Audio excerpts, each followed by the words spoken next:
Alors, on va recommencer. Donc, bonsoir à tous et à toutes. Alors, on était en train d'expliquer que Purim, en fait, historiquement, ça se situe entre la destruction du premier temple et la construction du deuxième, qui a duré 70 ans entre les deux. 70 ans. Et on descend de ces 70 années-là. Et historiquement, qu'est-ce qui s'est passé? Donc, Koresh, qui était le roi de Perse à l'époque, il y a eu un coup d'État qui a été monté par Rajverosh. Et donc, Rajverosh est devenu le roi de Perse. Et ça se passait donc à Shushan. La Megillat Esther démarre en nous disant que 3 ans après le début de son règne, il a organisé un festin fantastique pour tous les gens qui étaient du royaume. Tous les gens qui étaient du royaume, donc tous ses ministres, il a fait un festin qui a duré 180 jours. Ça veut dire 6 mois de festin.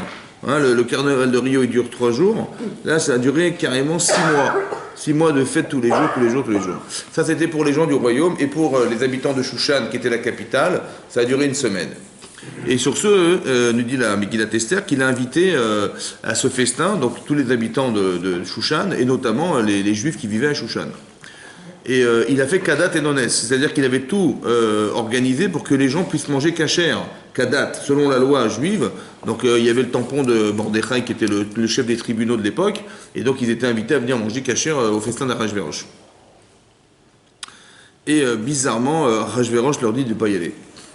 Voilà.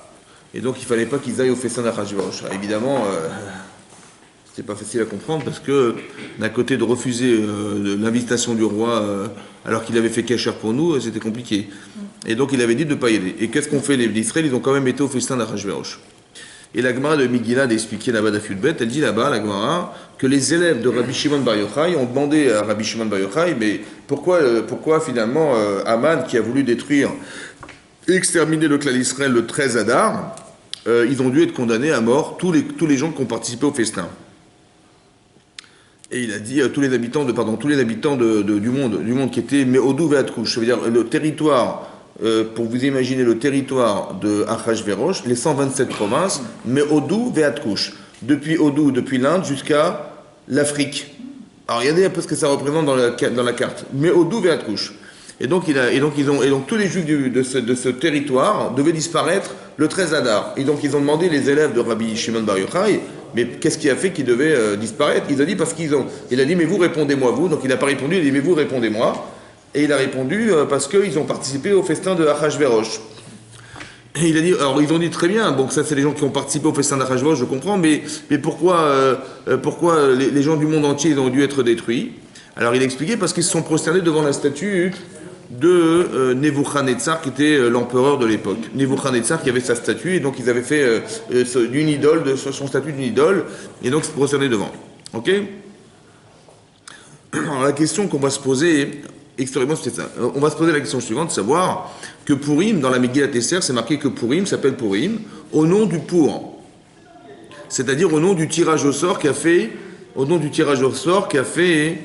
Aman. Il a tiré 2 numéros. Il a tiré 2 numéros, le 13 et le 12 et le 13. Le 12, c'est dans 12 mois. Et le 13, c'est le 13 de ce mois. Et on était en Nissan. On était en Nissan. Et donc le 13 du mois de Nissan, donc 12 mois plus tard, donc c'était en moins de Hadar. Donc si on compte 12 mois après le mois de Nissan, on est au mois d'Hadar. Et dans ce cas-là, donc il a dit, donc voilà, c'est là que je vais décider de détruire, d'exterminer les Juifs du monde entier. Donc le 13 Adar. D'accord? Maintenant, cette fête s'appelle Purim au nom du tirage au sort. Le pour en hébreu, c'est le tirage au sort qu'a fait Aman. Donc il a tiré 2 numéros, c'est le tirage au sort. On appelle cette fête Purim au nom du tirage au sort. Non, on aurait dû dire que cette fête s'appelle pour au nom du pour. Ça va? Au nom du tirage au sort. Pour, il a fait un tirage au sort qui s'appelle pour. On aurait dû appeler cette fête pour au nom du tirage au sort. Pourquoi elle s'appelle Purim au pluriel? Purim, c'est un pluriel. Donc comprendre pourquoi cette fête s'appelle Purim, alors qu'elle devrait s'appeler pour. À part ça, l'événement du tirage au sort dans la Megillat Esther, franchement, il a tiré au sort. Voilà ce qu'il a fait. Est-ce que c'était tellement important? Est-ce que c'est pas un événement secondaire dans toute la Megillah? Dans toute la Megillat Esther. Je ne sais pas si on avait dû appeler ce parchemin, on l'aurait appelé autrement. Je sais pas, on n'aurait pas appelé, je sais pas, la Géoula, j'en sais rien comment on l'aurait appelé.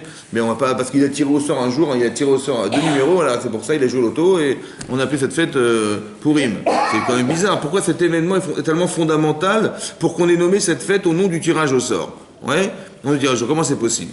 Alors, ça c'est une chose à comprendre. À part ça, c'est marqué dans le Midrash Vous voyez, il est marqué dans le Midrash. C'est un Midrash qui est dans Yalkut Shemoni. Là-bas, c'est marqué que, dit le Midrash, qu'au nom de Rabbi Yochanan de Rish Lakish, que la petite la vôtre, c'est-à-dire que quand Mashiach viendra, toutes les fêtes disparaîtront. Pessah, Shavuot, tout ça, ça disparaîtra. Il restera que Purim. Et Purim.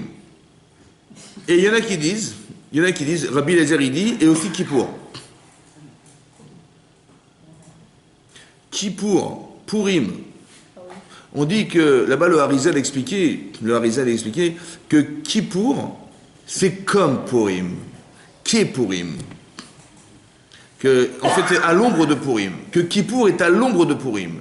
Tellement Purim est une fête importante que la petite Lavo, ceux qui toussent, que à la fin des temps, ceux qui ont peur du coronavirus. On va sortir de la salle, je crois. Et donc qu'à Purim, la fête de Purim, donc on dit que Kippour est à l'ombre de Purim, comme Purim. Kippour, c'est comme Purim. C'est une allusion pour expliquer que Kippour est comme Purim. Mais en quoi Purim est une fête tellement fondamentale? Alors c'est vrai que dans le calendrier, quand on voit le calendrier, là, donc le Pessah, c'est la sortie d'Égypte, c'est là qu'on devient le peuple juif, quand on a peur. Donc le peuple juif, ouais, on sort d'Égypte, donc on est carrément ignorant, on est des esclaves d'Égypte, on sort d'Égypte, et qu'est-ce qui se passe? On va recevoir la Torah, on fait le veau d'or, ensuite on a, qu'est-ce qui s'est passé après? Il y a eu Tisha B'Av, après il y a eu Rosh Hashanah, Kippour, Sukkot, Hanouka et Purim.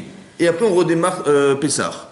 Donc finalement, dans le calendrier, Purim est à la fin du cycle. C'est marqué dans la Megillat Esther aussi, Kimu ve Kiblu Yehudim. À Purim, Kimu, ils ont réalisé à Purim, dit la Gemara, Mashiki Blukvar, ce qu'ils avaient déjà accepté à Shavuot. Ils ont accepté, dit la Gemara, à Purim, Be'ahava, par amour pour Hachem. Ils ont accepté la Torah par amour, ce qu'ils avaient accepté à Shavuot par crainte. Ça veut dire qu'on voit de là que la Kedusha, la spécificité qu'a Purim est extraordinaire.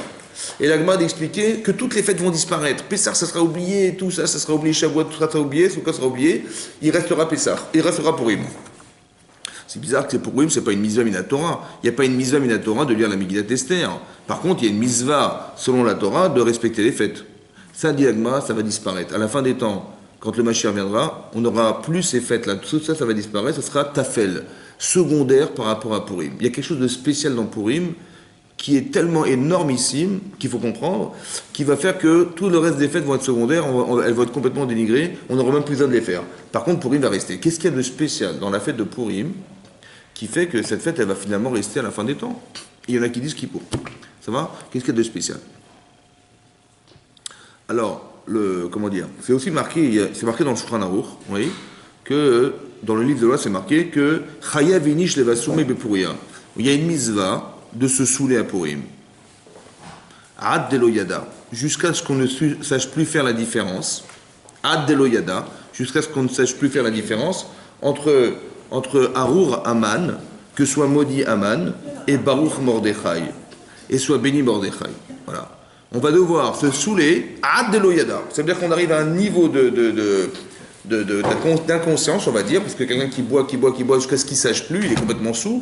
Donc on doit se saouler jusqu'à ne plus savoir dire et faire la différence entre Baruch Mordechai et Arur Aman. Entre que soit béni Mordechai et maudit Aman. Il ne faut plus faire la différence, ça veut dire qu'on peut faire la différence.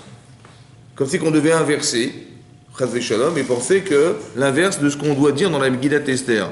Mais depuis quand on doit se saouler dans la vie pour penser l'inverse de ce qu'on doit savoir, c'est-à-dire que Mordechai est béni et maudit Aman, qui a voulu exterminer le clan Israël. Non, il faut qu'on se saoule jusqu'à ne plus savoir. Jusqu'à ne plus savoir. C'est quoi cette connaissance qu'on devrait savoir et qu'on ne doit pas savoir? Voilà. On doit la savoir inconscient, mais pas la savoir de façon consciente. C'est quoi cette connaissance qu'on doit savoir et que c'est une halakha, ouais, qu'on doit se saouler, de ne plus savoir faire la différence entre Aman qui est maudit et Mordechai qui est béni? Il y a quelque chose de particulier dans Purim qu'il faut comprendre. Voilà. C'est une fête particulière. Ok. Quand on regarde un peu la Megillat Esther, alors ce qui est bizarre, c'est ça. Quelle est la différence fondamentale entre la Megillat Esther, oui, et la fête de Pessah? Alors, la fête de Pessah, oui, Hachem s'est dévoilé au clan Israël. Et on a remarqué qu'aussi à Purim, Hachem s'est dévoilé au clan Israël d'une manière un peu différenciée. Et on est arrivé à Purim à aimer Hachem, parce qu'on n'a pas su faire à Pessah, puisqu'on a reçu la Torah avec la crainte. Donc c'est dans les critères et dans les priorités, la crainte d'Hachem est moins importante, disons sur l'échelon qu'on devait établir, entre l'amour qu'on a d'Hachem, qui est le niveau le plus élevé, et la crainte d'Hachem, qui est le premier niveau qu'on devrait atteindre dans sa vie. Ça va? On craint Hachem et après on essaye d'aimer Hachem. Mais c'est bien qu'à Shavuot, on a craint Hachem. Et ça, il faut comprendre aussi comment ça se fait qu'à Shavuot, dit la Midrash, que c'est marqué dans le Midrash, marqué dans la Torah, que va Yichan Israël Neged Ahar, ils ont campé Tachat Ahar, sous la montagne, et là-bas la Gemara d'expliquer dans Shabbat que Hachem il aura mis la montagne sur la tête, leur disant si vous acceptez la Torah Mutav, c'est bon, vous accomplirez les mitzvot, et sinon, Sham Tikvuratram, là-bas sera votre tombeau. Donc on nous a imposé la Torah à Shavuot, elle a été imposée la Torah à Shavuot, c'est bizarre. Pourquoi c'est bizarre? Parce que les Israël ont dit Nas et Venishma, c'est-à-dire tout ce que tu nous demanderas de faire, on l'acceptera.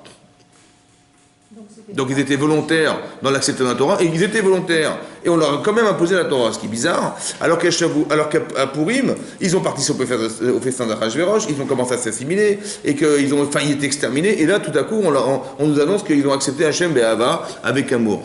Ça paraît bizarre. Que, les bons élèves, c'est les Israël qui sortent d'Égypte et qui acceptent la Torah volontairement, et les mauvais élèves, c'est ceux qui vont participer au festin d'Achashverosh. Et pourtant, c'est exactement l'inverse qui s'est passé. Que ceux qui étaient les bons élèves, ils ont accepté la Torah Be'ira, on n'a pas eu confiance en eux, on leur a mis la montagne sur la tête, et les mauvais élèves, on leur a dit Chazak ou Baruch, et on a accepté leur Teshuvah Be'ava. Alors c'est ça qu'on doit comprendre aussi. Voilà comment ça marche. La différence aussi qu'il faut comprendre, c'est que Hachem, il s'est révélé de façon réelle. Ça veut dire que quand il y a eu les plaies d'Égypte, les premières plaies d'Égypte, Hachem, on ne peut pas renier qu'il était là. Ça veut dire que le Nil s'est transformé en sang, ce qui est impossible. Le Nil, c'est le plus grand fleuve du monde, transformé en sang. On a bien vu que c'était du sang parce que les poissons mouraient, les légumes ils pourrissaient autour du lac, autour du Nil de ce fleuve. Et donc c'est pas une image. On s'est pas imaginé que l'eau est devenue un peu colorée parce qu'on avait mis un peu de rouge dans le Nil. Non, elle était carrément, c'était vraiment du sang. C'est une transformation d'eau en sang, c'était réel. Et donc ça, c'était des miracles fantastiques. Les grenouilles, elles avaient envahi l'Égypte, les poux avaient envahi l'Égypte, les animaux féroces, etc., les ténèbres. Et on voit que ça touchait essentiellement les Égyptiens, et les Hébreux étaient épargnés par toutes ces plaies. Donc c'était évident qu'Hachem était présent. On faisait appel à lui, on lui téléphone, et on demande à Hachem Allo, si tu pouvais transformer le Nil en sang, et il transforme le Nil en sang. Tu envoies toutes les grenouilles, il envoie tout. C'était tellement énorme que même Paro, il n'a pas pu retransformer le Nil en eau, et que même Paro, il a dû demander, dit la Torah, à Moshe Rabbeinu et Aaron, de demander à leur Dieu de nous débarrasser des grenouilles. Ça veut dire qu'il était impuissant, vous comprenez? Donc c'était évident que le lien, le corollaire qui existe entre le fait qu'on téléphone à Hachem et qu'il organise les paix, et que ça se réalise exactement comme il a dit, c'est que Dieu, il est présent. D'accord? Il se dévoile à nous. Alors qu'à Purim, il est où Hachem?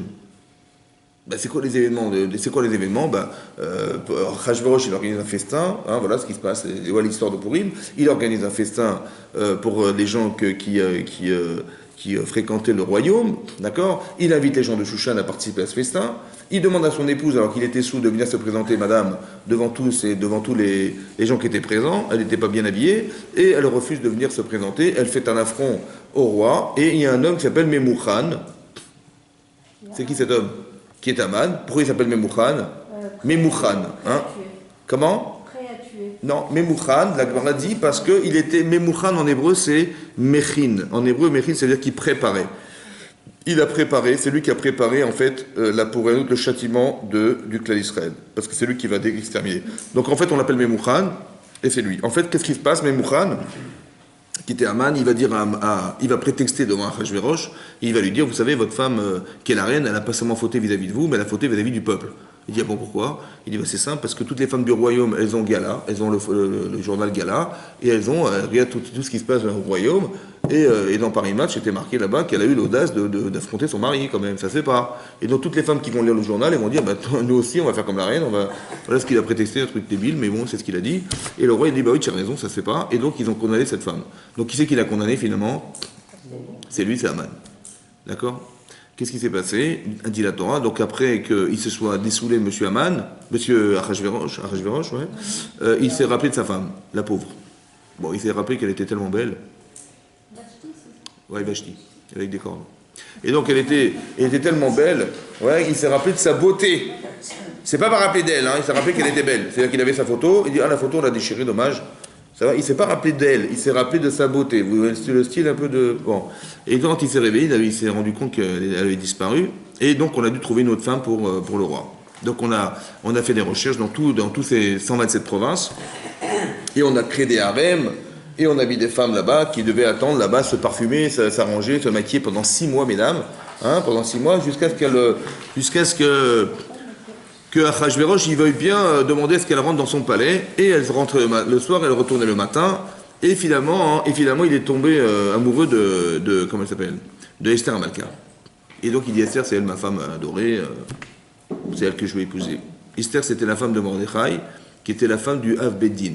Ça veut dire que, comme si j'imaginais, le Av Beddin de Paris ou le Av Beddin d'Israël, le chef des tribus d'Israël, sa femme, elle a été prise par... Ça va? Bon. Après que Vashti était prise pour épouse par Achashverosh, elle n'a jamais dû dire d'où elle venait et qui elle était. Parce que Mordechai lui dit, surtout ne dis jamais d'où tu viens. L'homme à Gadet et Molata. Il n'a jamais su qu'elle était issue du peuple juif. Jamais. D'accord? Qu'est-ce qui se passe? Ensuite, Aman, il monte au pouvoir. Il monte au pouvoir, dit la Megillat Esther, et après qu'il soit monté au pouvoir, il fallait qu'on se prosterne à monsieur Aman. Et tout le monde se prosternait devant lui, sauf un, Mordechai. Lui, il a dit, je ne veux pas me prosterner devant lui. Et là, Aman, il n'a pas supporté. Comment ça se fait, comme il a l'audace de ne pas se... Et ça l'a mis en colère. Il a dit, tout ce que j'ai, toutes les richesses, ne vaut rien. Tout ça, ça vaut rien. Lorsque je vois un Mordechai qui ne se prosterne pas devant moi. Et donc, qu'est-ce qui se passe? Il a décidé de non seulement détruire, d'éliminer à Mordechai, mais aussi le peuple de Mordechai. C'est-à-dire le clan d'Israël, il voulait complètement exterminer ce peuple. Et donc, il a été voir Achashverosh. Il a dit, voilà, je suis prêt à payer la pub. Donc, il avait 10 000 pièces d'or qu'il avait donné à Achashverosh en disant, voilà, je paye les frais de déplacement des gens qui vont devoir envoyer l'information, parce que Meoudou Vatkou, je vais l'imaginer. Et l'autre, il a dit, non, mais il n'y a pas de problème, tu peux, vas-y, c'est gratuit, tu peux y aller. Et donc, il lui a donné ce pouvoir, il lui a donné sa bague pour Chazvé Shalom, le 13 Adar, nous exterminer. Entre-temps, Achashverosh, donc il décide Aman de détruire. Entre-temps, Mordechai va voir Esther Amalka. Ça va? À part ça, j'ai oublié de vous dire qu'il y avait 2 eunuques du roi qui étaient Biktan Vateresh, qui ont comploté, qui étaient des eunuques du roi, qui ont comploté contre le roi pour l'assassiner. Et comme il s'appelle, Mordechai était chef du Beddin, du tribunal, et il connaissait 70 langues.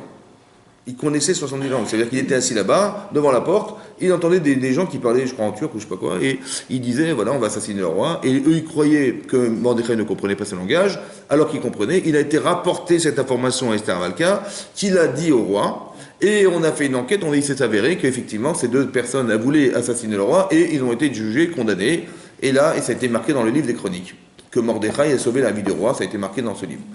Entre-temps, donc Aman prend le pouvoir, il décide de détruire le clan Israël, donc il va placarder dans tout le monde, dans toutes ces 127 provinces, qu'on va être exterminé le 13 Adar. À la suite de cette information, Mordechai, il va voir Esther Amalka, et il lui dit, écoute, il faut que tu interviennes. Il dit, mais attendez, ça fait 1 mois que j'ai pas vu le roi, sans permission, je peux pas venir comme ça se fait pas. Ouais, il risque de m'assassiner si je viens comme ça à l'improviste. Il dit, de toute façon, faut pas que tu imagines c'est où toi qui nous sauve ou pas. En fait, il faut savoir que la Gemara d'expliquer que pourquoi c'est Esther Amalka qui devait aller voir le roi et qui devait intervenir, spécialement elle. Parce que elle descendait de la royauté de Shaoul. Oui. Donc son grand-père était le roi d'Israël, Shaoul. Et on sait que pertinemment que le roi Shaoul, qu'est-ce qui a organisé qu'il a été déchu finalement de sa royauté? C'est lorsqu'il a fait la guerre contre Amalek. Et que finalement, lorsqu'il a gagné la guerre, et qu'il y avait du bétail qui restait vivant, qu'est-ce qu'on dit le peuple juif? On dit, écoutez, c'est dommage que ces animaux, on les détruise, on va les conserver, et on va s'en servir pour amener des sacrifices.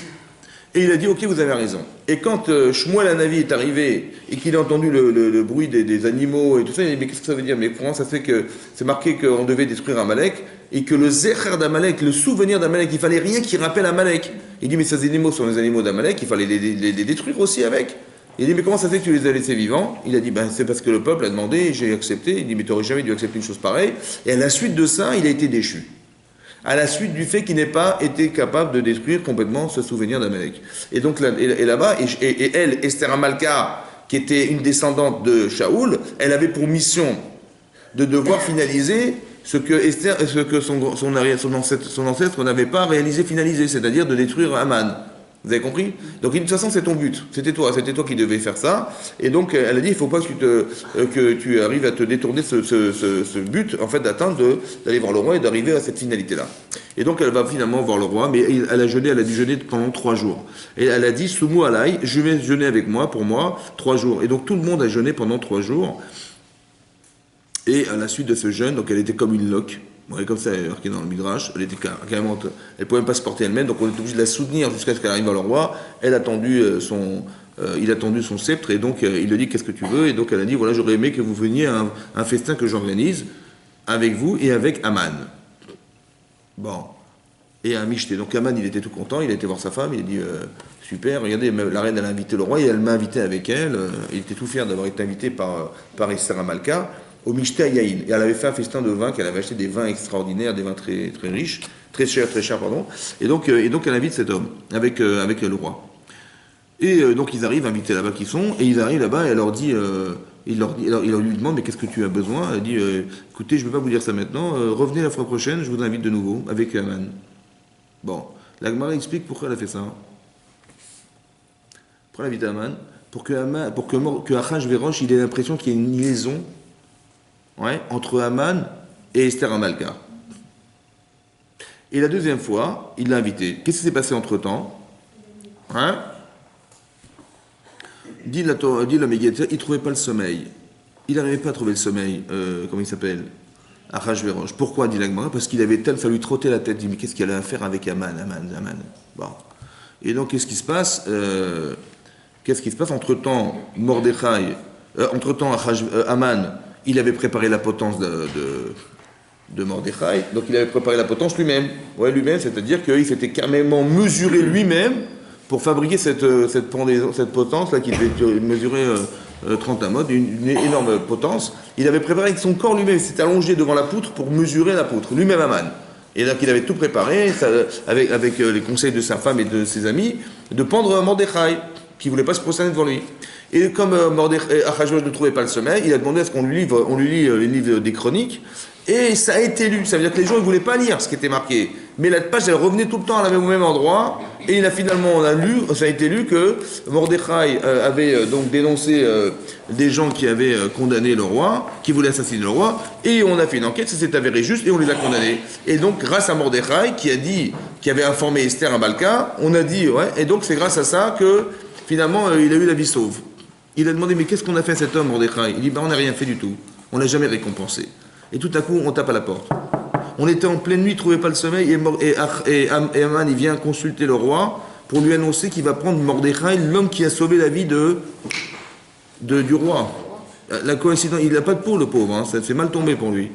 Et tout d'un coup, tout s'inverse. Et là, c'est là que tout va s'inverser, et on connaît l'histoire, que voilà ce qui s'est passé après. Donc il a finalement été pendu, et voilà. Voilà, ça c'est l'histoire de Purim.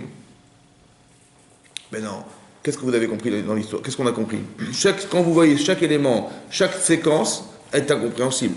Un, il tue sa femme, l'autre, il a demandé à ce qu'on la condamne, après il va trouver une femme qui est Esther Amalka, on ne comprend pas, après tout à coup on veut nous exterminer, sous prétexte qu'on a participé à un festin d'Achashverosh, on comprend, et puis tout à coup il ne trouve pas le sommeil, que des histoires, on ne comprend rien. En fait, vous êtes rendu compte que quoi? La différence entre Pessah et Purim. Pessah, en fait, Hachem, il se dévoile à nous. On est sûr que Hachem est l'être qui a créé le monde, et c'est lui qui nous a choisis comme peuple juif, et c'est lui qui vient de la Torah, c'est une évidence. Mais quelque part, lorsqu'on nous impose de croire, parce que Hachem, il est là, il nous a sauvé la vie, on ne peut pas refuser le fait qu'un jour, s'il nous propose la Torah, qu'on l'accepte. Impossible de refuser la Torah. Mais quelque part, dans le fait d'avoir le choix d'accepter Hachem, parce qu'Hachem, il s'est imposé en nous sauvant un jour en nous sortant d'Égypte, quelque part, on lui doit reconnaissance. C'est ça, Naase Venishma. On est tellement reconnaissant du fait qu'il nous est sorti d'Égypte, on ne peut pas renier le fait qu'il nous ait sauvés, et donc Naase Venishma, ça veut dire qu'on va dire, mais tout ce que tu nous demanderas de faire, on le fera. Mais est-ce que tu avais le choix d'accepter ou de refuser? Non. C'est pour ça qu'on n'est pas crédible. Ça veut dire que des choix qui ont été faits de façon obligatoire, parce qu'on a été forcé d'accepter la Torah, entre guillemets, vous comprenez? Oui. Autant que, quand on nous annonce que le monde repose sur la Torah, ça veut dire que c'est marqué dans le Sefer Bereshit, c'est marqué Bereshit bara Elokim et Hashem et Aretz. Au commencement, Dieu crée le ciel et la terre. Bereshit, le rabbin Rashi répète le Midrash qui dit que Bereshit, c'est le. On n'aurait pas dû dire Bereshit, on aurait dû dire, ou on doit dire Beatrala, il y a des mots en hébreu pour dire, ou Berosh, mais pas Bereshit. Alors le Bereshit, ça rappelle le Réchit. Ça rappelle quoi, Réchit? Ça rappelle que le clan Israël s'appelle Réchit. Le peuple juif s'appelle Réchit, et autant que la Torah s'appelle Réchit. Réchit d'Arco, Réchit et Voato. Le prémisse de son chemin, c'est la Torah, et les prémices de sa récolte, c'est le clan Israël. Et donc on voit que Bereshit, c'est pour la Torah que le monde a été créé. Donc quand on les informe en leur disant, vous allez recevoir la Torah, mais sachez que c'est grâce à la Torah que le monde continue à vivre. Et on a même conditionné l'existence de la création du monde par la Torah. C'est marqué Yom Hashishi Vaichulu Hashem et Vaaretz. Le 6e jour ont été créés le ciel et la terre. Le 6e jour, pourquoi le 6e? Rachid expliquait, parce que de Hashishi, le c'est les 5 livres de la Torah, et Shishi c'est le 6 Sivan. Le 6 Sivan, c'est le jour où on a accepté la Torah, les 5 livres de la Torah. Donc Hashem a dit, écoutez, il a créé le monde, il a dit, écoutez, si les Bnei Israël acceptent le 6 Sivan, le jour de la création du monde, il a dit que si dans 2400 ans, là, on va recevoir la Torah, on l'acceptera, tant mieux. Sinon, le monde, il va être creusé le tohu vavohu. Le monde retournera au tohu bohu.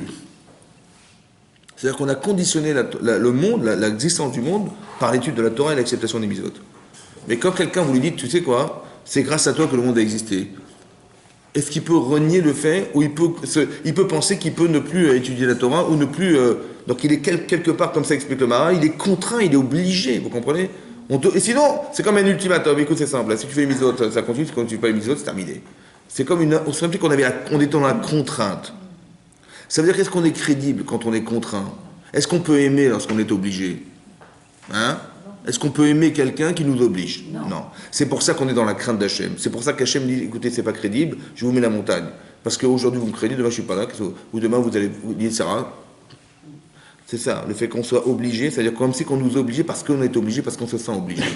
Et pourquoi on se sent obligé? Parce qu'Hachem s'est révélé. Tu l'as vu maintenant, tu as vu ce qu'il a fait pour toi, c'est évidemment extraordinairement puissant. Tu peux pas renier le fait que ça soit lui. Qu'est-ce que tu vas dire? C'est pas lui. À la différence de Purim,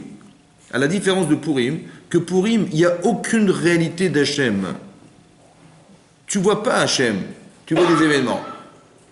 Maintenant, il faut que tu aies l'intelligence de gratter, de décrypter l'information et de comprendre. Comme par hasard, c'est Haman qui a condamné Vashti et c'est lui qui a permis à Esther de rentrer au pouvoir. Comme par hasard, la notion du hasard, Purim, Al-Shem Apur, écoutez-moi bien, Purim, Al-Shem Apur, pourquoi on appelle cette tête Purim? Parce que le pluriel du sort, il y a 2 lectures dans le sort, il y a 2 lectures dans le hasard. Tu peux dire, écoute, on a eu de la chance, comme par hasard, ou tu n'as pas eu de chance, malheureusement, comme par hasard.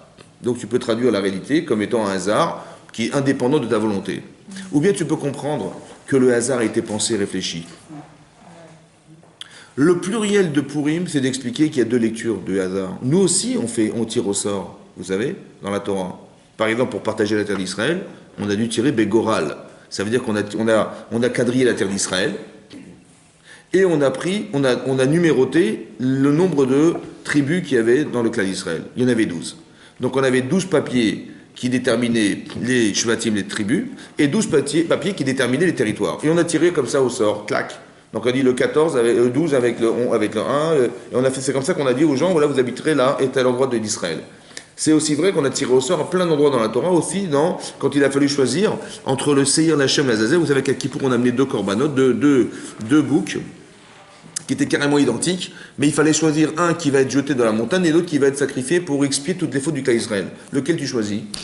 Impossible de choisir. À ce moment-là, on te dit tu vas tirer au sort. Donc dans la Torah, on tire au sort, mais le résultat du sort, c'est Hachem. Le résultat du sort, c'est Hachem. C'est ça qu'il a voulu Hachem. Moi, je ne peux pas choisir. C'est-à-dire que toute ma vie, je dois choisir. Toute ma vie, je dois choisir. Ça veut dire que toute ma vie est composée de choix personnels. C'est ça qui m'engage toute ma vie, parce que si je ne choisis pas, qu'est-ce qu'il va choisir pour moi? Mais il y a des situations dans ma vie où je ne pourrai jamais choisir. Qui c'est qui va décider qu'on va habiter dans tel endroit ou dans tel endroit en Israël? À l'époque, on a dû partager avec Israël. Qui va décider de quel sacrifice? Personne va décider. Quand on ne peut pas décider, on fait appel à Hachem. On fait appel au hasard. Ça veut dire que le hasard, c'est lui. Donc je vais par hasard. Comme on a expliqué une fois, on a dit que Eliezer, qui était le serviteur d'Abraham, on lui a demandé de trouver la femme d'Israël. Et bizarrement, dans sa prière, il a dit Akrena lefanaï. Viens vers moi par hasard. Akrena lefanaï. Mikré, c'est le hasard. Il dit viens par hasard chez moi. Et comment il a fait appel au hasard? En disant il dit écoute, la jeune fille que je rencontrerai, et je lui demanderai de demander à boire, et qu'elle me répondra à tes chameaux, tu auras décidé que c'est elle la femme d'Israël. Pourquoi il a dit un truc pareil? Parce qu'il dit pour qu'elle ait pu dire un truc pareil, il fallait vraiment que ça soit du hasard. Parce qu'il avait 10 chameaux, ouais, un gamal, en hébreu c'est quoi un gamal? Un chameau. Ça vient de igamel. C'est quoi igamel? Manger là? La gamelle. C'est quoi igamel? C'est quoi igamel? Hein? Ben, quand il a marqué que Abraham il a préparé un festin, chez Gamel Beno, son fils était sevré, il avait 2 ans. Gamal, ça veut dire sevré. Combien ça boit de litres un chameau? 100 litres. Parce qu'il peut ne pas boire pendant une semaine. Ça veut dire qu'il peut boire, il est gamal, ça veut dire qu'il est igamel, il est sevré d'eau, et il peut se refuser à boire de l'eau pendant une semaine. C'est pour ça qu'on l'appelle gamal. Maintenant, il avait 10 chameaux Eliezer, et il y avait 100 litres d'eau par chameau. Vous imaginez, ça fait une tonne. Une tonne d'eau, elle devait apporter une tonne d'eau, madame. Donc il dit, aucune chance d'apporter une tonne d'eau. Qui c'est qui va accepter, une jeune fille qui va accepter de prendre une tonne d'eau? Et donc la probabilité que ça soit fait, autant qu'elle ait la probabilité de dire un truc pareil, parce qu'elle peut dire n'importe quelle réponse, ça va? Et bien ça c'est le hasard. Si elle répond ça, si je lui propose de me donner à boire, et elle me dit à toi et tes chameaux, c'est la femme d'Israël. D'accord? Et elle l'a trouvé dans les mots, elle a dit, c'est exactement ce qu'elle a dit. Donc il était estomaqué devant ça. C'est ça, le hasard. La probabilité, pourquoi il a demandé à faire appel au hasard? Parce qu'il n'est pas fou, il est zère. Il y a des situations dans ta vie où, si tu veux, il fallait marier la femme d'Israël, mais qui sait qui a la prétention de croire qu'il va la trouver, la femme d'Israël? D'accord? Le Mazal, c'est pas comme ça. Donc c'est Hachem qui est mes avec Zivugim. Donc il a dit, moi, écoutez, j'ai aucune chance. Ça va? Et donc je fais appel à Hachem. Donc quand on ne peut pas choisir, on fait appel à lui. Ça va? Et puisqu'on fait appel à lui, parce que c'est impossible de faire ses choix, toute la vie, il faut faire des choix, toute la vie, tout le temps. Mais il y a des situations où tu ne peux pas faire des choix. Alors tu fais appel au hasard. Et c'est qui le hasard? C'est pas le destin. Le hasard, c'est Hachem. Pourri, Malchemapo. C'est-à-dire qu'on peut lire toute la Megillat Esther et comprendre, de décrypter toute cette situation et de comprendre qu'au final, vous allez comprendre que tout ça, ça a été pensé par Hachem. Mais il faut le voir. Comme par hasard, on va utiliser le mal pour le bien. On va utiliser Aman, qui est le mal, pour le bien. Ça veut dire qu'Aman, c'est lui qui va carrément assassiner Vashti. Il va nous débarrasser de cette femme, c'est lui. Et c'est lui qui va permettre à Esther de rentrer. Et c'est Esther elle-même, Esther qui l'a fait rentrer au royaume, qui va nous débarrasser d'Aman. Vous avez compris? Par hasard. Comme par hasard, Aman décrète qu'on va tous être exterminés. Donc on est en grande panique. Ouais. Et comme par hasard, ils ont tous choisi, tous décidé de faire Teshuvah. Mais est-ce que vous imaginez ce que ça veut dire? Ça veut dire qu'il y avait des millions de juifs qui étaient éparpillés dans ces 127 provinces, et plutôt que de dire, mais vous savez quoi, mais si c'est Aman, on va faire un coup d'État, et si c'est Aman, on va l'assassiner, et si c'est Aman, on va faire un parti politique, ou si c'est Aman, on va s'occuper avec la reine, on a la reine Baruch Hashem.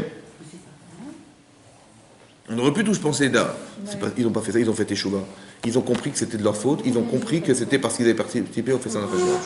Pourquoi c'était tellement grave le festin d'Achashverosh? Pourquoi c'était tellement grave d'avoir participé à ce festin? Parce que quelque part, quand le roi nous invite, on ne peut pas refuser. Et que si on refuse, on a dit, si on refuse, il va nous massacrer, ça va? Mais qu'est-ce qu'il nous a proposé? De manger cachère. Donc, il nous invite généreusement, il nous fait cachère, il pense à nous, mais c'est fantastique, pourquoi on va refuser? En fait, ce qu'on a mangé était cachère. La proposition, elle est cachère. Mais ce qu'on a vécu, est-ce que c'est cachère? Est-ce que tu as vu, c'était cachère? Est-ce que, tu te rends compte, on t'a fait boire des vins de ton âge? On t'a fait t'allonger sur des sièges en or. On t'a dit que le sol était en marbre avec des pierres précieuses partout. On t'a dit, mais c'est ça la vie, mon chéri. C'est ça la vie. Regarde ma femme, comme elle est belle. Hein, c'est ça la vie. Donc on va te montrer que quoi? Que la vie, c'est le kiff de ce que tu dois vivre sur Terre. Mais si tu rentres là-dedans, tu vas t'assimiler en 2 minutes. D'accord? Puisque tu es obligé, que tu vas kiffer ce que tu vas vivre, Évidemment, c'est un prétexte extraordinaire d'assimilation. Vous savez ce qu'on a dû faire après? On a bien mangé, ça va, c'était bon ou pas? On a dû jeûner après. On a jeûné 3 jours. En fait, on a jeûné ce qu'on avait mangé. Pour finalement manger autre chose. Le festin d'Esther Amalka. Là, ce festin, il est bon et il est cachère. C'est ça, ce que tu vas voir, ça va te changer ta vie. Ça veut dire qu'en fait, quelque part, en fait, ce qu'on aurait voulu qu'on comprenne, c'est que, premièrement, vous avez compris que la Megillat Esther, le fait qu'on lise la Megillat Esther, qu'on lise ce passage dans la Torah, dans la semaine, là, c'est d'expliquer que tous les éléments qui sont la composante de cette histoire, elle cache quelque part l'existence d'Hachem. Mais elle cache. Ça veut dire que tu ne vois rien. Qui c'est qui va décider que c'est lui? C'est toi. Ça veut dire que quand on a vécu chaque événement, à la suite les uns des autres, toutes les séquences, elles sont incompréhensibles. On n'a rien compris du départ à la fin. C'est qu'après qu'on ait mémorisé tout ce qu'on a vécu, on s'est dit, attends, tu te rends compte, si Esther n'était pas là, si au moment où Mordechai, qui a été condamné par Haman, ne rencontrait pas, qu'Haman ne rencontrait pas Ahashverosh, comment on aurait fait? Et s'il n'avait pas eu ce problème de ne pas le trouver le sommeil, comment on aurait fait? Tous ces hasards, en vérité, qui sont organisés par Akadosh Baruch Hu, vous avez vu que ça a été pensé. Ça veut dire que Hachem, il y a un principe dans la Torah que Hachem, il fait précéder le remède avant la problématique. Il a d'abord mis Esther Amalka au royaume, et après il a donné du pouvoir à Haman qui a voulu nous exterminer. Tout le temps c'est comme ça. Magdim Refo Lamaka. Hachem il fait toujours précéder le remède avant la problématique. Pourquoi il fait ça? Parce qu'il dit, si les bénéfices d'Israël font Teshuvah, il y aura Esther Amalka. Et s'ils ne font pas Teshuvah, il y aura Esther Amalka, elle sera là pour rien. Un petit peu comme, rappelez-vous, dans Parashat Shelach Lecha. C'est marqué là-bas, la paracha qui précède, c'est la paracha de Baalotecha. Qu'est-ce qui s'est passé? Myriam, qui a voulu essayer d'aider son frère parce que sa femme lui dit que, écoute, mon mari, il m'a quitté carrément. Elle dit, mais comment ça il t'a quitté sous prétexte de prophétie, je sais pas quoi. Il dit, mais ça se fait pas, mais nous on est des prophètes et jamais Aaron, mon frère et moi, on a dû quitter nos femmes et nos maris, ça n'existe pas ça. Et donc elle s'est rebellée contre cette situation, elle a dit, mais ma belle-sœur elle est en souffrance, il faut absolument que je ramène Moshe à la maison. Et elle a dit de la shonara, de la misance sur son frère. Et la Torah nous raconte qu'à la suite de ça, elle a eu la lèpre, qui est l'expression physique du lachon hara. Ouais, voilà, c'est comme ça que les tzadikim, on le voit sur eux, ils ont la lèpre. Voilà. Et qu'est-ce qui s'est passé? C'était un problème familial au final. C'était entre elle, son frère, et entre elle et ses 2 frères. C'est ça, non? Et c'est passé dans les médias, tout le monde l'a su, on a dû l'attendre pendant 7 jours, parce que finalement tout le monde a su qu'elle était lépreuse, et qu'il fallait pour qu'on puisse voyager, il fallait attendre qu'elle ait finalisé sa lèpre, et donc ça a dû prendre 1 semaine, et après à la suite de ça, on est tous partis. Voilà ce qui est marqué dans la Torah. Mais non, c'est quand même pas normal que ça soit su de tout le monde. C'est au-delà de sa faute, on est bien d'accord. Elle a fauté, ok, c'est un problème familial, ça reste en famille. Mais non, Hachem, il a fait quoi? Il a passé dans... Tout le monde a su, voilà, tout le monde est sorti dans le dehors, toute l'information est sortie dehors. C'est pas normal, c'est honteux, et c'est plus honteux que ce qu'elle a dû mériter d'avoir. Comment ça fait qu'Hachem, il a fait une chose pareille?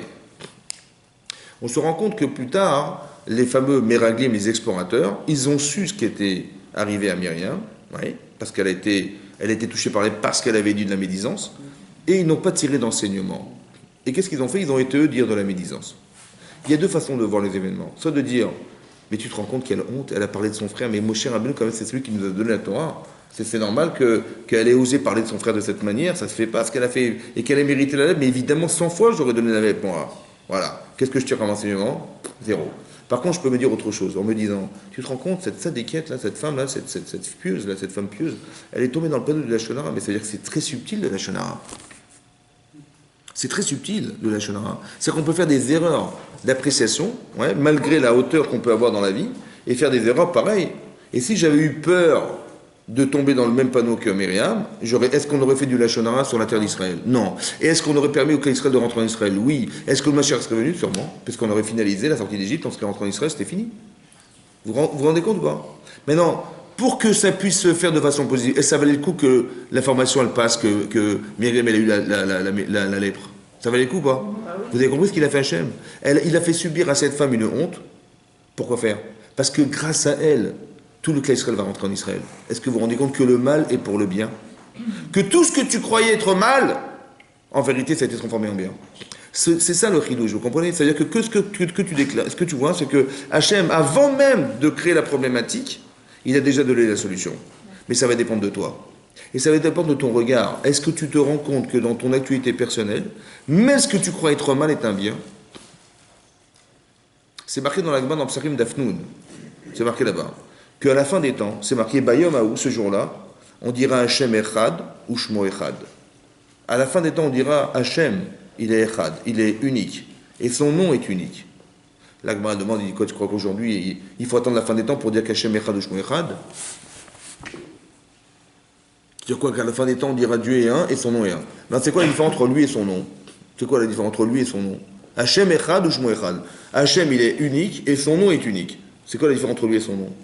Ben, ce qu'il est lui, il est unique parce que là où il se trouve, il est unique. Mais son nom, c'est ce que tu vois, en fait. Son nom, c'est ce que tu déclares exister sur la terre. Quand tu vois une manifestation dans la vie, tu dis, bah ça c'est Hachem, c'est son nom. Ça veut dire que soit il a été miséricordieux, soit il a été rigoureux, soit tout ce que tu voudras. Mais c'est son nom, c'est ce que tu vois de lui. On dira un jour Hachem Echad ou Shmo Echad. La Gemara dit, mais pourquoi aujourd'hui on ne dit pas? Parce que vous savez pourquoi? Parce que Hachem Echad, hein, c'est sûr qu'il est unique. Mais il y a des situations dans la vie que tu ne comprends pas. Tu dis, mais il est où Hachem? Ça va? Dit d'autres, il a perdu son enfant, l'autre il a été fait écraser, l'autre son mari il est mort. C'est normal ça? On ne comprend pas. D'accord? D'accord? Donc il dit, ben, c'est vrai que tu n'as pas compris, mais un jour on t'expliquera. Que tu as l'impression que Hachem, il n'est pas là. Ça va? Que son nom n'est pas Echad, il est double. C'est-à-dire qu'il y a quelqu'un qui veut et quelqu'un qui ne veut pas. Quelqu'un qui est contredit par lui-même. On a l'impression qu'il est contredit. Il est genre miséricordieux, il est bon, il est là, et tu vois des choses catastrophiques. Il est où Hachem? En fait, tu vas te rendre compte qui est Hachem Echad ou Shmo. On t'expliquera plus tard. On t'expliquera quoi? On t'expliquera que ce que tu n'as pas compris, ce que tu croyais trop mal était bien. Comme la Megillat Esther. Tu vois Aman, ce qu'il a fait, il est rare, hein, c'est un rachat. On l'a utilisé pour le bien. Tu te rends compte de ce que ça veut dire?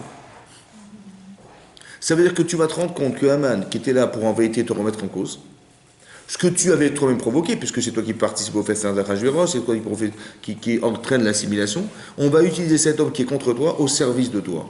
C'est-à-dire que ce rachat-là, il va être l'objet de la destruction, mais c'est lui qui va organiser le Kiddush Hashem, que les Israël vont faire teshuva par lui. C'est-à-dire que vous avez compris, il se passe quelque chose de fondamental. C'est un petit peu comme, imaginez-vous, voilà, Yaakov, il voit son frère arriver. Yaakov Avinu, il voit son frère arriver. On lui annonce qu'il vient avec 400 hommes. Donc manifestement, c'était pas pour lui faire sa fête. Ça va? Bon, il avait les bougies, il avait le gâteau, il y avait tout ce qu'il faut. Et il allait faire sa fête. 400 hommes, il ne veut pas le rater. Vous imaginez que grâce à Esav, on va dire comme ça, grâce à lui, Yaakov, il se remet en cause. Il se bat contre l'ange, c'est-à-dire il se bat contre lui-même, contre ce qui lui fait défaut. Il fait teshuva. Et il devient Israël. Dorénavant, tu t'appelleras plus Yaakov, hein, tu t'appelleras Israël, parce que tu as lutté contre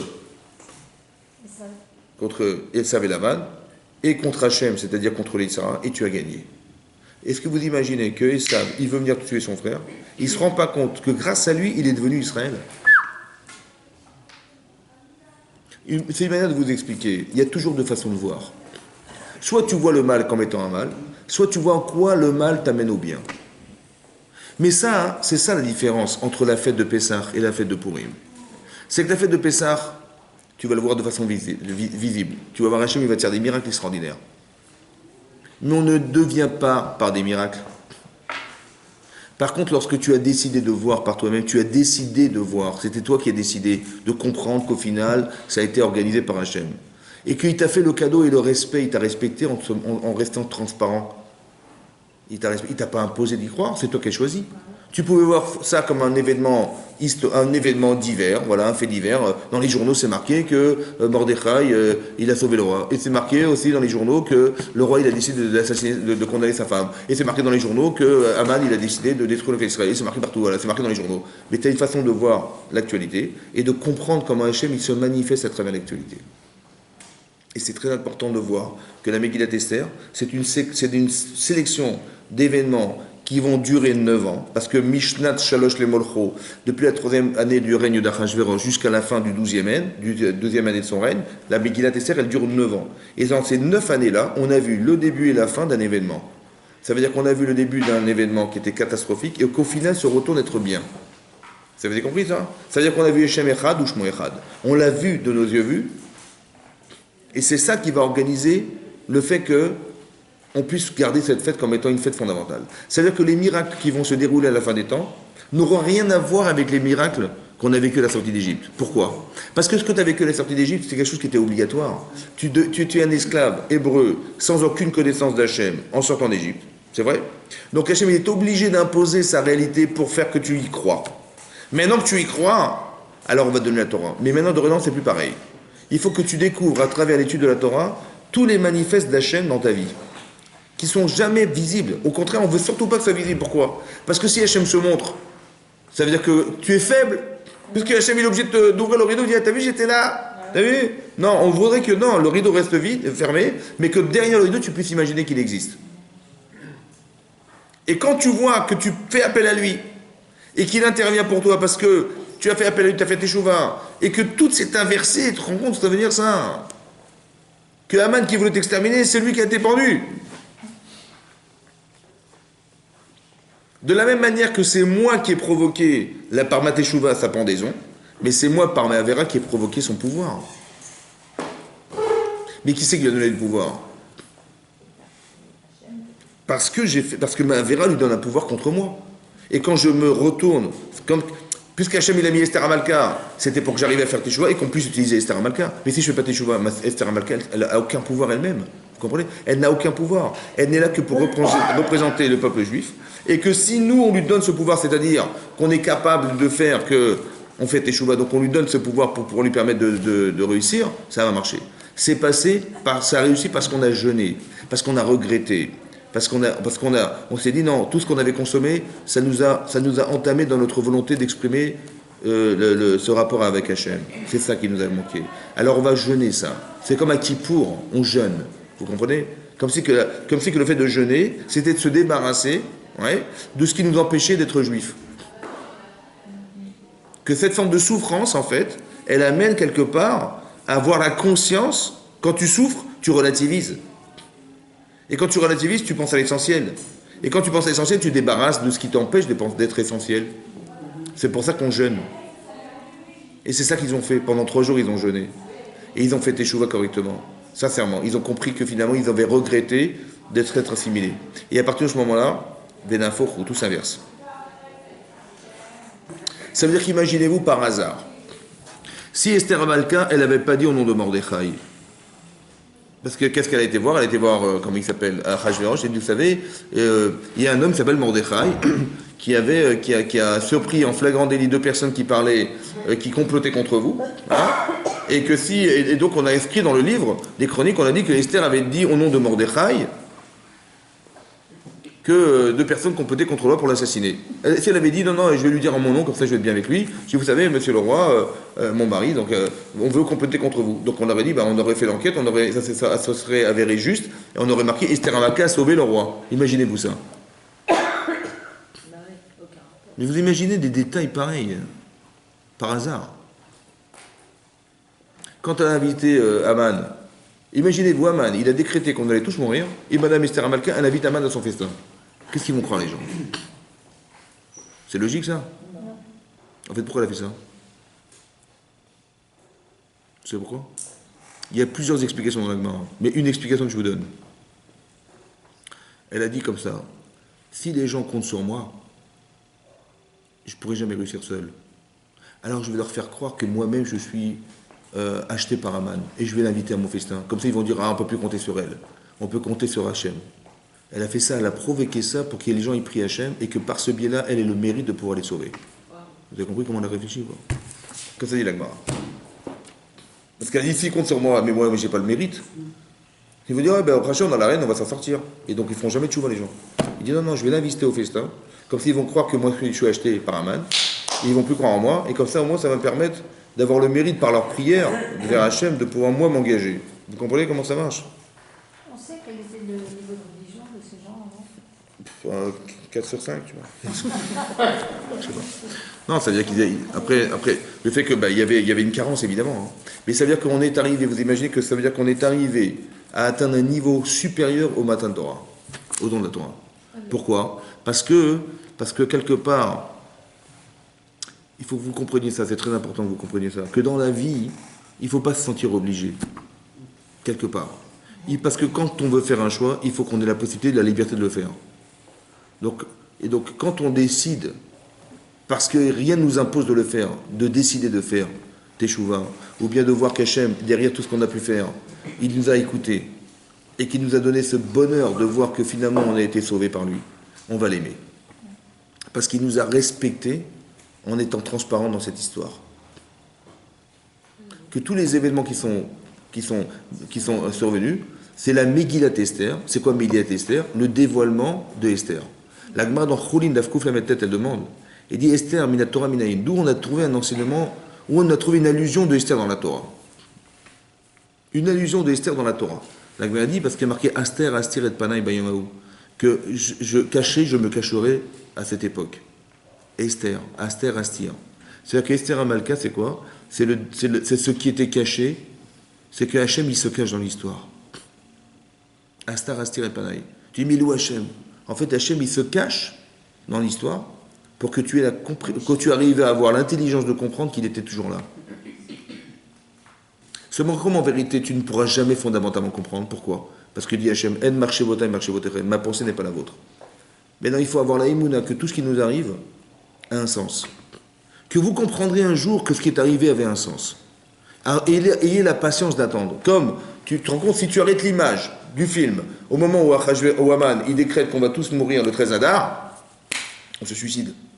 C'est vrai ou pas? Tu arrêtes l'image. Dis non, ayez la patience d'attendre et de voir que si vous faites échouer, voilà, tout va changer. Donc il ne faut pas arrêter l'image. Le Seigneur dit, tu vois, t'es foutu.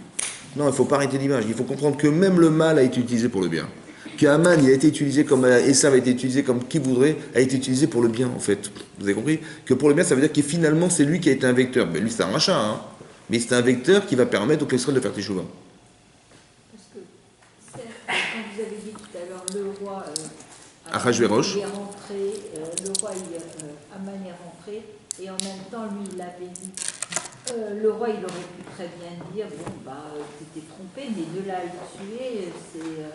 Parce qu'il était jaloux. On a dit qu'elle avait fait un coup monté, c'est ce que dit la Gemara d'expliquer, elle a fait un coup pour faire croire qu'il y avait une liaison entre elle et Aman. Oui. Donc quand il a vu l'amant de sa femme, et qu'il lui dit je vais tuer Mordechai, il dit bon tu veux le tuer, mais on va voir ce que tu vas le tuer. Donc il a utilisé, c'est pour ça qu'il il a été méchant avec lui. Parce qu'il il y avait ce soupçon derrière, qu'elle avait organisé elle. Vous avez compris? Mais c'est intéressant de comprendre ça, que vous compreniez comment tout est la manipulation. C'est ça une tzadékette, c'est une femme qui pense comment organiser les choses et faire en sorte que Hachem il puisse utiliser cet argument pour pouvoir l'aider à sortir de l'Israël de cette situation. Donc à la fois c'est de l'espionnage, il y a de l'espionnage derrière, à la fois il y a une théorie très très forte développée par Esther Amalka, autant qu'elle permet à Hachem de faire que l'histoire. C'est-à-dire que ce que vous comprenez derrière, c'est comme ça, il y a des gens qui vont vouloir nous détruire, c'est vrai, et Hachem il va les utiliser, non pas contre nous, mais pour nous. Que l'expression, parce que qu'on fasse des mitzvot, oui, alors on dévoile la volonté d'Hachem à travers nos mitzvot. Et quand les gens font des avérotes, en fait, on va les utiliser contre eux-mêmes et pour nous faire teshuvah. Vous comprenez? Ça veut dire qu'on va réussir à faire, on va devenir des personnes, si on avait dérapé, on s'était échappé de nos volontés, de sa volonté, on va être récupéré par des gens qui voudraient nous exterminer, entre guillemets, ou qui voudraient nous détruire, ou nous détourner, et ces gens-là, eux-mêmes, ils vont utiliser pour le Kiddush Hashem, qui est celui de la conséquence de la Teshuvah de toute l'Israël entier. Vous avez compris, c'est ça. La Megillah, c'est ça qui va rester à la fin des temps. À la fin des temps, il n'y aura pas des miracles fantastiques, on ne va pas avoir des feux d'artifice, on verra des situations où il va falloir comprendre. Et c'est ceux qui comprendront, qui verront, qui vivront, entre guillemets. Ça veut dire que la Yeshua d'Hachem, elle va se voir qu'il y a des phénomènes qui vont être des phénomènes politiques, économiques, qu'on va falloir décrypter, pour comprendre qu'Hachem est derrière l'histoire. En hébreu, historia, c'est l'histoire. Mais Esther Hachem, historia, c'est qu'Hachem se cache dans l'histoire. Vous avez historia, Hachem se cache dans cette histoire. Il est mastir et tatzmo, il se cache. Mais il faut comprendre, voir que quand il arrive un événement, c'est pour ça que l'Agma dans Brachot a dit, on est mévarer, on bénit Hachem.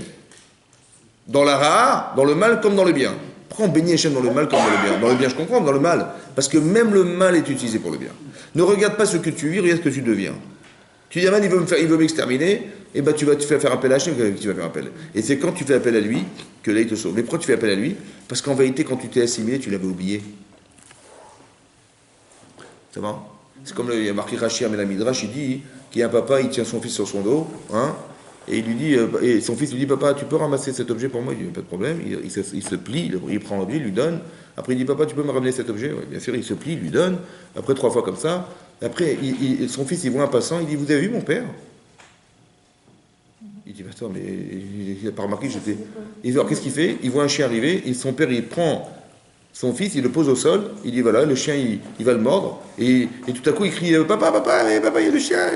Et tout à coup, il dit, oh, tu vois, je suis là, et donc il le sort. Vous avez compris? C'est pareil. Hachem, il envoie Amalek. Pourquoi? Parce qu'on avait carrément oublié qu'Hachem existait. Alors il nous envoie un chien qui vient, qui aboie, et qui nous fait peur, et là, on va faire appel à Hachem pour nous sauver. Mais c'est comme ça, vous avez compris ou pas? Le mal est un bien en soi. C'est-à-dire que le mal n'existe pas. C'est comme Yetzera Tov, Yetzera Ra. On a 2 tendances en soi. Mais le but, en vérité, c'est pas de vivre avec son Yetzera Tov en refusant l'Yetzera. Il faut être capable d'utiliser le Yetzera pour le Tov. Ve'aftet Hachem Elokera, tu aimeras Hachem de tous tes cœurs. Mais comment tu vas réussir à aimer Hachem avec le Yetzera? Alors exploite cette puissance, ce désir que lui engage et oriente-le dans le bien. Et tu vas utiliser toute ton poste. Parce que d'utiliser que la moitié de soi, ça n'a pas de sens. Tu dis une partie Yetzera, je refuse, et l'autre, je l'accepte. Non, on t'a pas demandé de vivre à moitié. On t'a dit de demander de vivre entièrement. Vous savez pourquoi il faut se saouler à Purim? Se saouler à Purim. Justement, vous n'avez pas expliqué tout à l'heure, vous avez dit jusqu'à confondre. Je ne sais pas si vous l'avez expliqué, je n'ai pas compris. Non, je ne l'ai pas expliqué. Ah. C'est quoi la réponse? C'est comme ça. On doit se saouler jusqu'à quoi? Jusqu'à quoi? Confondre les deux. Pourquoi il faut confondre? Parce que d'un côté comme ça. Quand Mordechai, il a dit au peuple d'Israël, il leur a dit, écoutez, n'allez pas au festin d'Achashverosh. Oui? Il a été écouté ou pas? Non. Quand Haman, il a décrété qu'on allait tous être exterminés, on a fait échouer ou pas? Est-ce que quelque part, Haman, il n'a pas réussi mieux que Mordechai à faire Fatchoua avec Israël? Il a réussi ou pas? Vous avez compris? C'est un rachat ou pas? C'est un rachat. Mais tu ne peux pas lui enlever le fait qu'il ait réussi à faire Fatchoua avec Israël. Alors, tu sais quoi? Tu vas te saouler et tu le sauras en te saoulant. Que quelque part, tu peux dire l'inverse. Parce que tu ne peux pas lui enlever ce mérite. Comme ça, la Gemara dans Megillah, elle dit là-bas, que Bnei Banav Shel Haman, les petits-enfants d'Aman, ils ont l'Amdut Torah Bebnei Brak. Ils sont devenus Talmidei Chachamim. Mais par quel mérite? Par le mérite qu'il a eu de pouvoir permettre au clan d'Israël que Hachem ne peut pas enlever. Dans la justesse d'Hachem, c'est un rachat, mais tu ne peux pas lui enlever le mérite, entre guillemets, qu'il ait provoqué la tchouva de tout le clan d'Israël entier. Il n'y a pas un rave qui arrivera à un truc pareil. Personne. Et lui, il a réussi. Dans sa richoute, dans sa méchanceté, il a fait ça. Donc, d'un côté, il y a le din. La loi, c'est qu'il est coupable. Mais le cheshbon, c'est-à-dire le calcul de son din, c'est qu'il a son calcul dans la conséquence de ses actes, tu ne peux pas lui enlever le fait qu'il ait le mérite d'avoir sauvé Israël et d'avoir fait faire tchouva tout Israël, tu ne peux pas enlever. Alors il a ce mérite. Mais non, ça c'est quoi ça? C'est ce qui est marqué dans la Gemara dans Shabbat, non, dans Brachot. Il est marqué là-bas, quel Deot Hashem? Quel Deot Hashem? Quel c'est le nom de Dieu? Dea c'est la connaissance et Hashem c'est le nom de Dieu. La connaissance, elle est entre 2 noms de Dieu. La Nekama, la vengeance, la justice, est entre 2 noms de Dieu. Quel Nekamot Hashem? Pourquoi? Pour dire que tu vas comprendre et savoir comment Hachem y procède. La connaissance d'Hachem, c'est de comprendre qu'il y a ce qu'on appelle le din et le cheshbon. Le din, la loi. La loi, c'est qu'il est coupable. Mais comme Hachem, il utilise aussi le rachat pour faire le bien, tu vas te rendre compte qu'il a tellement de pitié de cet homme qu'il va lui donner même le mérite d'avoir eu le mérite de sauver Israël. Et ça, tu ne peux pas lui enlever. Ça va? Ça s'appelle la connaissance d'Hachem, ça. Pour ça que toi, tu vas le savoir en étant sous. Pourquoi? Parce que si tu donnes du crédit à la Vera, tu dis finalement on peut être un rachat et avoir du mérite. Ouais. Alors ça va dénaturer cette faculté à penser que ça ne se fait pas. Et pour pas que tu arrives à dénaturer ou entamer dans ce que tu penses être mal, parce que tu vas dire mais c'est pas si mal d'être mal finalement, parce que si je suis comme un mal, j'aurais du mérite. Pour ne pas que tu le saches, alors tu vas le savoir en étant sous. C'est ça la mitzvah de se saouler à Purim. C'est que tu sauras l'inverse, parce que tu ne peux pas le savoir consciemment, ça va trouver ta conscience. Mais tu vas le savoir. De quelle manière? En étant sous. Quand tu seras bourré, tu diras l'inverse. Mais il n'y a pas de mitzvah d'inverser les choses, c'est simplement de comprendre que c'est ça la connaissance que tu as d'Hachem. Qu'Hachem, il utilise tout ce qui existe pour le bien. Tu comprends? Pour le bien. C'est-à-dire que le type, il a fait des mitzvot, il a fait la vera, on l'utilisera pour le bien. Tellement Hachem, il a pitié des gens. C'est comme je vous ai expliqué la fois dernière, j'ai dit comme ça. Quand Hachem, il a fait l'épée d'Égypte, il a donné un vrai coup de massue à Haman, à Paro quand même. Il a vu son pays se détruire au fur et à mesure, c'est vrai ou pas? Mais qu'est-ce qu'il a fait Hachem en faisant ça? il a fait un super bien à Paro. Pourquoi? Parce qu'on a expliqué comme ça. D'où vient Paro? Parce que d'où vient l'entêtement? Ben, l'entêtement, quand on s'entête, c'est qu'on veut défendre des intérêts, évidemment. Quand une personne s'entête, c'est qu'elle dit non, je ne lâche pas mes intérêts personnels. Mais qu'est-ce qu'il ne va pas vouloir lâcher? Ben, il ne va vouloir pas lâcher qu'il est le dieu du Nil, il ne va pas vouloir lâcher qu'il est le roi d'Égypte, qu'il a la plus grande puissance du monde, il a une aura fantastique. Tout ça, c'est un pouvoir qui existe et qu'il a des gens qui travaillent pour lui de façon permanente et pour rien, pour pas un centime. Mais ce pouvoir, il est énormissime. Donc quand tu lui dis, écoutez, il va falloir libérer les bénis d'Israël, pour rien au monde, il va lâcher. Parce que par intérêt de ne jamais... On a expliqué que c'est quoi l'enjeu, en vérité? L'enjeu, c'est quoi? C'est l'argent contre la liberté. Tu dis, tu me demandes à moi de lâcher cet argent, parce que si je les libère, c'est moi qui vais devoir payer des nouveaux ouvriers, et ça va faire un coup dans le trou dans la caisse de l'État, mais même pas en rêve, je les libère. D'accord? Donc je vais les conserver, d'accord? Je vais même les faire souffrir pour ne pas perdre. Donc mon entêtement est issu d'un intérêt personnel de ne pas perdre de l'argent ou du pouvoir, et donc je vais les faire souffrir pour ne pas perdre. Mais de faire souffrir pour ne pas perdre, c'est intolérable. Parce qu'eux, ils ont besoin d'être libres. D'accord? Donc la logique aurait dû être inverse. Tu aurais dû dire, j'ai honte de les avoir conservés, pour de l'argent, ça ne se fait pas, et je suis tout seul contre des millions de personnes, ça ne se fait pas, et donc bien sûr, évidemment, vous allez partir tout de suite. Seulement, il n'est pas capable. Mais il n'est pas capable parce que acheté par l'intérêt qu'il a de ne pas concevoir l'idée qu'il faille les libérer, parce que c'est moi qui vais perdre. Alors qu'est-ce qu'il fait Hachem? À votre avis, qu'est-ce qu'il fait Hachem? Eh bien, il va au fur et à mesure démontrer que ce pouvoir, il te porte préjudice. Tu n'es pas le dieu du Nil. Tu fais croire aux gens que tu es un dieu, tu n'es pas un dieu. Comment tu vas faire? Voilà, le Nil, il va devenir du sang. Mais monsieur le dieu du Nil, remettez de l'eau dans le sang, dans le Nil, il ne peut pas. Donc il a été démasqué. Démasqué, donc il a l'intérêt qu'il avait de conserver ce pouvoir, il a disparu? Oui, non. Donc s'il a disparu, qu'est-ce que tu as gagné de t'entêter? Zéro. Alors on continue. Après, au fur et à mesure, eh bien, t'es le roi, et que ça, vous avez compris ce que fait Hachem? En fait, il lui fait un chesed, c'est une bonté qu'Hachem lui fait. En fait, il pense plus à lui il pense plus à Paro que l'Israël. On a l'impression qu'il fait plus du bien à cet homme qu'aurait. Mais en fait, vous avez compris que la plaie d'Égypte n'est pas l'accabler contre la plaie, c'est au contraire de libérer l'intérêt qu'il avait de conserver son pouvoir au détriment de la liberté des autres. Mais qu'est-ce qui t'empêche de libérer? Parce que tu as du pouvoir, mais on te l'enlève. Et donc psychologiquement, tu as plus de pouvoir, donc tu peux libérer. Tu n'as rien à défendre, c'est ça qui lui fait Hachem. Quand il dit, mais je t'en prie, arrête de faire l'idiot et de croire que tu vas gagner. Quand c'est qu'il lui dit ça? Et en fait, psychologiquement, qu'est-ce que fait Hachem? Il lui enlève ce pouvoir psychologique qui lui permettrait de faire le choix de le libérer. Et on voit qu'il s'entête en permanence. Après, ça devient de la bêtise. C'est-à-dire que le type, il est entêté bêtement.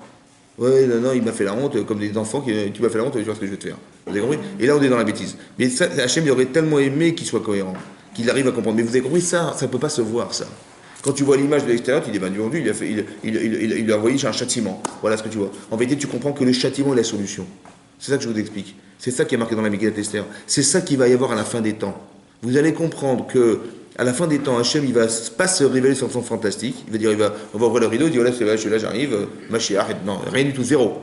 Il va falloir qu'on ait l'intelligence de voir dans les événements politiques, économiques, comment Hachem il se manifeste contre les autres et contre nous, pour nous faire teshuva et qu'on arrive à comprendre qu'au final, même le mal était un bien, comme la Megillat Esther, qu'en fin de compte, à la fin du film, tu vas comprendre que heureusement qu'il a mis Esther, heureusement qu'il s'est passé ça, heureusement qu'il a fait ça.